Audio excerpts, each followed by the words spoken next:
ठीक है। और इसी तरह से हमने नॉन होमोजीनियस सिस्टम में देखा था। नॉन होमोजीनियस सिस्टम में क्या था,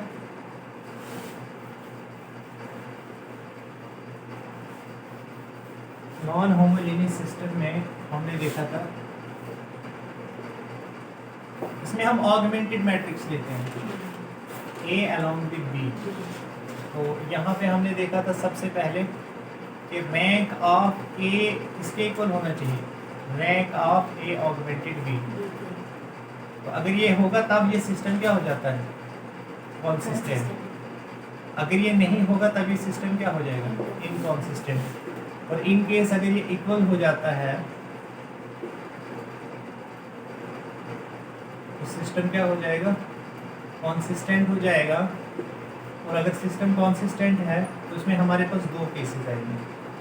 अगर ये दोनों जो इक्वल वैल्यूज हैं अगर ये n के इक्वल हो जाए, if this is equal to n, तो कौन सा सोल्यूशन मिलेगा आपको, यूनिक सोल्यूशन। और वो यूनिक सोल्यूशन कौन सा होगा, वो वही होगा आपका इनिशियल सोल्यूशन, उसमें जो वेक्टर है वो ऐड नहीं होगा। और अगर इन केस ये क्या हो जाए लेस देन n, तो इस केस में क्या हो जाएगा, इनफाइनाइटली मैनी सोल्यूशन। इनफैक्ट उसमें आपको लीनियरली इंडिपेंडेंट सोल्यूशन कितने मिलते हैं, n minus r plus one. So linearly independent solution इतने मिलेंगे, लेस देन n होगा तो इनफाइनाइटली मैनी सोल्यूशन, n होगा तो यूनिक सोल्यूशन। तो यहाँ पे डायमेंशन की बात हम नहीं करते। So this is all we have done in the last lecture. I hope everything is fresh in minds. The next question: if A is invertible matrix of order 4, then AX is equal to B for all B belongs to A1, A2, A3, A4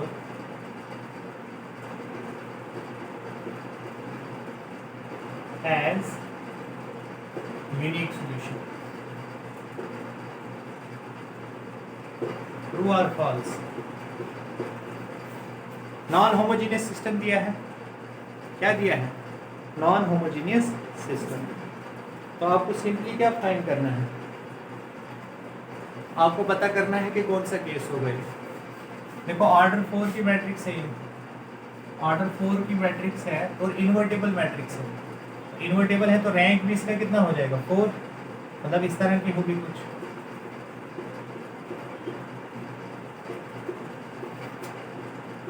ठीक है, ये B है, A1, A2, A3, A4, ये है आपका A और ये है B। A का रैंक कितना है, 4, A का रैंक कितना है, 4, तो B का भी कितना हो जाएगा, 4 ही हो जाएगा। क्योंकि अगर इसके लीनियरली इंडिपेंडेंट जो इसके रोज होंगे वो इसके भी क्या हो जाएंगे, लीनियरली इंडिपेंडेंट रोज हो जाएंगे। क्योंकि इसके अगर नॉन जीरो रोज होंगे तो इसके भी क्या हो जाएंगे, नॉन जीरो रोज। तो जो रैंक किसका होगा, A का, वही रैंक किसका होगा, A ऑगमेंटेड B का। तो रैंक ऑफ A क्या है, मैं क्यों ऐसा कह रहा हूं, क्योंकि A इन्वर्टेबल दिया है, तो जो इसका ऑर्डर होगा वही इसका रैंक होगा। तो ऑब्वियसली जो इसका रैंक होगा वही उसका रैंक भी होगा, क्योंकि इसका रैंक मैक्सिमम, इसका ऑर्डर क्या है मैट्रिक्स का, 1 2 3 4 5, दिस इज 4 क्रॉस 5। तो रैंक क्या हो सकता था, लेस देन इक्वल टू 4 हो सकता था, लेस देन इक्वल टू 4। लेकिन वो हमें पता चल गया कि वो कितना है, 4। तो जो इसका रैंक होगा ऑब्वियसली वही क्या हो जाएगा, इसका रैंक भी हो जाएगा, क्योंकि इसका रैंक भी एटमोस्ट कितना है, 4, और 4 ही इसका रैंक हो जाएगा, इसका A ऑगमेंटेड B। तो rank of A is equal to rank of A augmented B किसके इक्वल है, 4 के इक्वल। और वो 4 क्या है, n है आपका, देखो 4 क्रॉस 4, ये क्या है आपका, this is n। Rank of A is equal to rank of A augmented B is equal to n। Variables कितने हैं, 1 2 3 4, नंबर ऑफ वेरिएबल्स के इक्वल है, तो इसलिए इसमें यूनिक सॉल्यूशन होगा, so this will be the true. ठीक है, नेक्स्ट क्वेश्चन लिखिए। ये समझ आई आपको?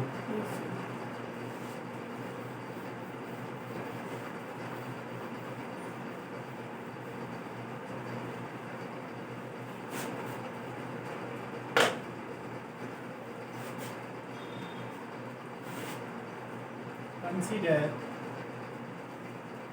the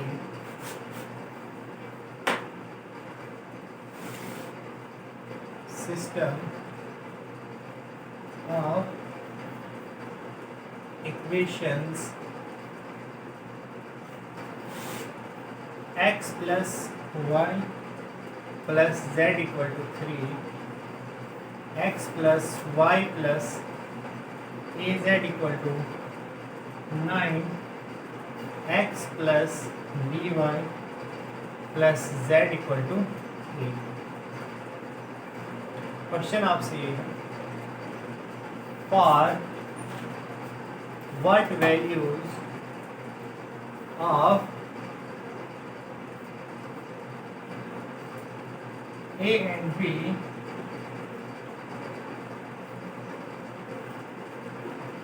above system has unique solution? Above system has unique solution। ठीक है, एक आपको ये प्रूव करना है, first has unique solution, second has no solution, third has infinitely many solutions. देखो यूनिक सॉल्यूशन के लिए क्या क्राइटेरियन है? रैंक ऑफ ए, जब हम इसका बनाएंगे वो matrix format, rank of A should be equal to rank of A augmented B should be equal to n, n यहाँ पे कहें 3। इसी तरह से नो सॉल्यूशन के लिए क्या होना चाहिए? जो नॉन जीरो रो है, जो जीरो रो है किसका? मैट्रिक्स का, that should be equal to non zero row of augmented matrix. ठीक है, तो उसके लिए वो कंडीशन है। और तीसरा क्या है इन्फिनिटली मैनी सॉल्यूशन के लिए? Zero row of matrix should be equal to zero row of augmented matrix. तो ये कंडीशंस होंगी इसके लिए इनफिनिटली मैनी। अब एक एक करके तीनों को देखते हैं।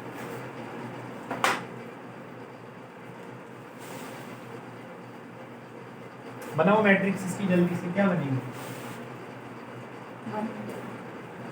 The given system is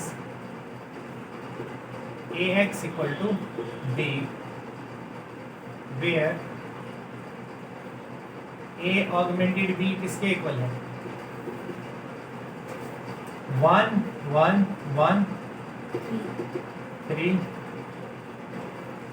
1 1 a 9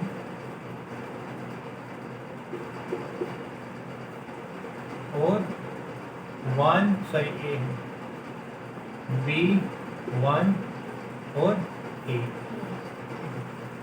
ये है आपके ऑगमेंटेड मैट्रिक्स। अब इसको किसमें कन्वर्ट कर दो? किलोन फॉर्म में।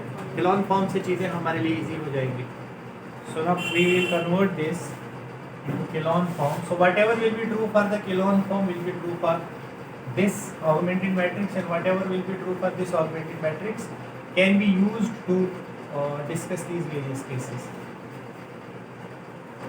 बताइए, this is equivalent to, इसके equivalent हो जाएगी।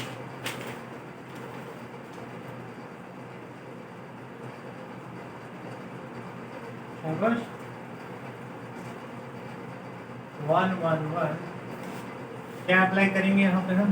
This minus this, 0 0 a minus 1 6। ठीक है, फिर से 0 b माइनस 1 0, इसको हम पहले से कर लेंगे, और a माइनस 3। ठीक है, बस ये हो गया। चलिए अब देखते हैं पहला क्या हमें बताना है। For unique solution, for unique solution क्या होना चाहिए?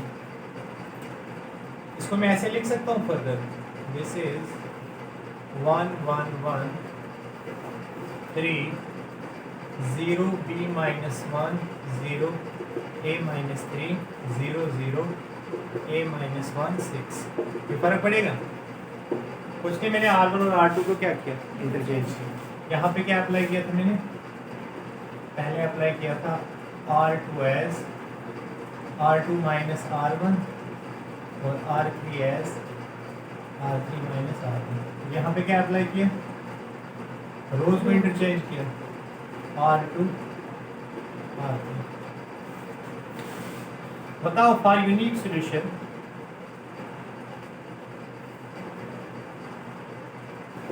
रैंक ऑफ, शाबाश, A should be equal to rank of, and this should be equal to 3। किसके इक्वल होना चाहिए, B के इक्वल। कैसे 3 होगा बताओ ना, जब ये तीनों रोज क्या हो जाएंगे, नॉन जीरो। जब किलोन फॉर्म के, अब सिर्फ हम A को देख रहे हैं पहले, ठीक है। किलोन के जब तीनों रोज क्या हो जाएंगे, नॉन जीरो, तो क्या हो जाएगा, rank 3। So for this b minus 1 भी क्या होना चाहिए, नॉट इक्वल टू 0, और a माइनस 1 भी क्या होना चाहिए, नॉट इक्वल टू 0। तो इससे ना सिर्फ रैंक ऑफ a 3 हो जाएगा, बल्कि rank of a augmented b भी क्या हो जाएगा, 3।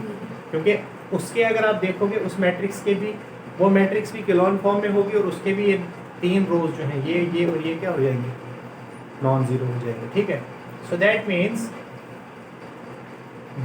this and this, they are linearly independent, or they are non-zero if and only if b minus 1 is not equal to 0 and a minus 1 is not equal to 0, ठीक है, बात समझ आई। So this is for unique solution, क्योंकि unique solution के लिए rank हमें 3 होना चाहिए, तो इसको भी नॉन जीरो होना पड़ा, इसको भी। सो देयरफॉर क्या मिला हमें यहाँ से, b is not equal to 1 and a is not equal to 1। उस तरफ भेज देंगे हम, जैसे इक्वल टू के उस तरफ भेज देते हैं 1 को, तो b is not equal to 1, a is not equal to 1। So this is the condition on a and b for unique solution. For unique solution condition on a and b क्या है, सिस्टम ऑफ इक्वेशन में rank of a और rank of a augmented b should be equal to 3, and this is true if and only if this and this are non zero, and this and this are non zero if b is not equal to 1 and a is not equal to 1। अब आपसे question में ऐसे भी दे सकता है, for which value, और नीचे option क्या दे सकता है आपको, जैसे एक ऑप्शन दे देगा a equal to 1, b equal to 3, a equal to 3, b equal to 3, a equal to 7, b equal to 1, a equal to 8, b equal to 7। तो आपने वो वाले केसेस जहाँ जहाँ a और b 1 है, वो वाले तो नहीं आएंगे, क्योंकि ये किसके लिए यूनिक सॉल्यूशन है, जहाँ पे a और b 1 नहीं है, तो जहाँ है वो काट कर दो, ये और ये हो जाएंगे। जहाँ जहाँ a और b 1 नहीं होंगे, वो वाले केसेस ट्रू होंगे। तो ये वाला भी ट्रू होगा, इसमें a और b कोई भी 1 नहीं है, इसमें a और b कोई भी 1 नहीं है, तो देयरफॉर ये और ये क्या हो जाएगा, इस तरह से क्वेश्चन आपसे पूछा जा सकता है फर्दर, अगर एक स्टेप को आगे जाए। तो ऑब्वियसली ऑप्शन तो ऐसे ही बनेंगे। ये हो गया आपका यूनिक सॉल्यूशन का, डन। अब हमने क्या देखना है, नो सॉल्यूशन। नो सॉल्यूशन के लिए क्या होना चाहिए बताओ, फॉर नो सॉल्यूशन 0, शाबाश, row of a is equal to, बोलो ना, non zero row of a augmented b। ऐसा कब पॉसिबल है, देखो इस पे भी अप्लाई करो, इस पे भी, ये 0 होगा और ये नॉन जीरो होना चाहिए, मतलब that is b minus 1 is equal to 0 and a minus 3 is not equal to 0। बात समझे, b minus 1 is equal to 0 and a minus 3 is not equal to 0। Are you getting my point? तो क्या मिलेगा, this implies b is equal to 1 and a is not equal to 3, and a is not equal to 3। In particular a की value भी आपको मिल सकती है। ए की value क्या है, देखो थर्ड रो से, आल्सो जनरल ये हो गया आपका। थर्ड रो में अगर आप a माइनस वन को क्या ले लोगे, 0, तो इसका क्या हो जाएगा, ये रो 0, और उसका क्या हो जाएगा, if a also if a minus 1 is equal to 0, then non-zero row of a is equal to नहीं, क्या लिखूं, हाँ, non-zero row of a is equal to 0 row of a augmented b is equal to 0 row of a। जो non zero रो है a augmented b का, वो zero रो किसका बन रहा है, a का बन रहा है। देखो a minus one equal to 0 पे 0 बन रहा है, और इसका क्या बन रहा है, नॉन जीरो। तो यहाँ से क्या मिलेगा हमें, a इन पर्टिकुलर क्या है, a is equal to 1। So a is equal to 1, या ऊपर हमने क्या देखा था, a is not equal to 3, इससे कोई फर्क नहीं पड़ता है, 3 के इक्वल नहीं होना चाहिए, तो 1 थोड़ी ना 3 के equal. So a is equal to 1 and b is equal to 1। ठीक है, क्लियर, व्हाट इट, बोलो किसी को कोई डाउट। तो अगर आपसे इन पर्टिकुलर पूछता है a इक्वल टू 1 भी इसका आंसर हो जाएगा, और a नॉट इक्वल टू 3 भी इसका आंसर हो जाएगा। ठीक है, a नॉट इक्वल टू 3 भी इसका आंसर हो जाएगा, a इक्वल टू 1 भी, दोनों में ये कंडीशन सेटिस्फाई हो रही है कि 0 row of this a is equal to non zero row of, तो चाहे आप b minus a 1 is equal to 0 and a minus 3 equal to non zero not equal to 0 लिखो, या a माइनस 1 इक्वल टू 0 लिखो, तो वहाँ से भी वो कंडीशन, दोनों से क्या हो रही है कंडीशन सेट, तो दोनों पॉसिबिलिटीज बनेंगी। इससे भी आपको नो सोल्यूशन मिलेगा, और इससे भी, तो यहाँ से आपको कंडीशन मिल जाएगी किसके ऊपर, a और b के ऊपर।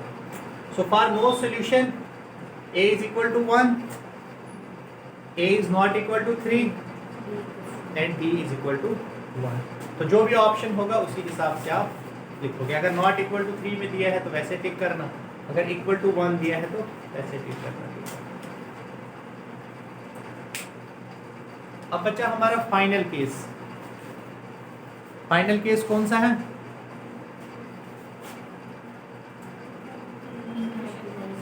इनफिनिटली मैनी वाला आप करो जरा।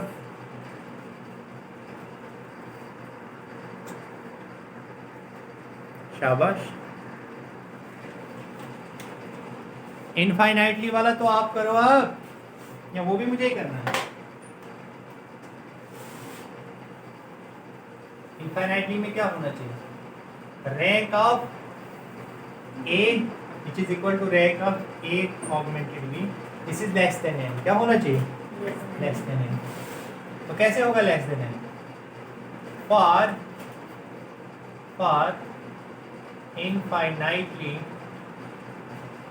many solution, बताइए।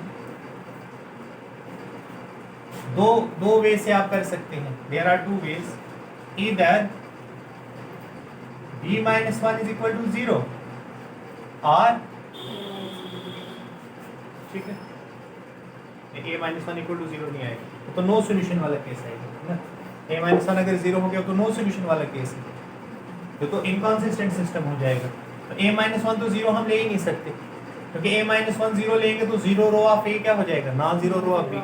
इनफिनिटली मैनी सोल्यूशन वाला केस भी कॉन्सिस्टेंट सिस्टम ही वाला केस होता है, तो कौन सा लेंगे, b minus 1 is equal to 0 and a minus 3 is also equal to 0। क्या होना चाहिए, जो इसका 0 रो है वो उसका भी क्या होना चाहिए, 0 रो। वो तभी होगा जब b माइनस 1 भी 0 होगा और a माइनस 3 भी 0 होगा। यहाँ तो पॉसिबिलिटी नहीं है, क्योंकि 6 को आप 0 नहीं कर सकते, तो a माइनस 1 को भी आप 0 नहीं कर सकते, तो इससे तो नहीं मिलेगा आपको, तो इस वाले रो से मिलेगा। b माइनस 1 को 0 करो तो a का a रो 0 हो गया, a माइनस 3 को भी साथ में 0 करो तो a ऑगमेंटेड b का रो भी क्या हो गया, 0। तो 0 row of a is equal to 0 row of, क्या किया हमने, because 0 row of a is equal to 0 row of a augmented b। तो क्या है a और b के ऊपर condition, b is equal to 1 and a is equal to 3। Okay,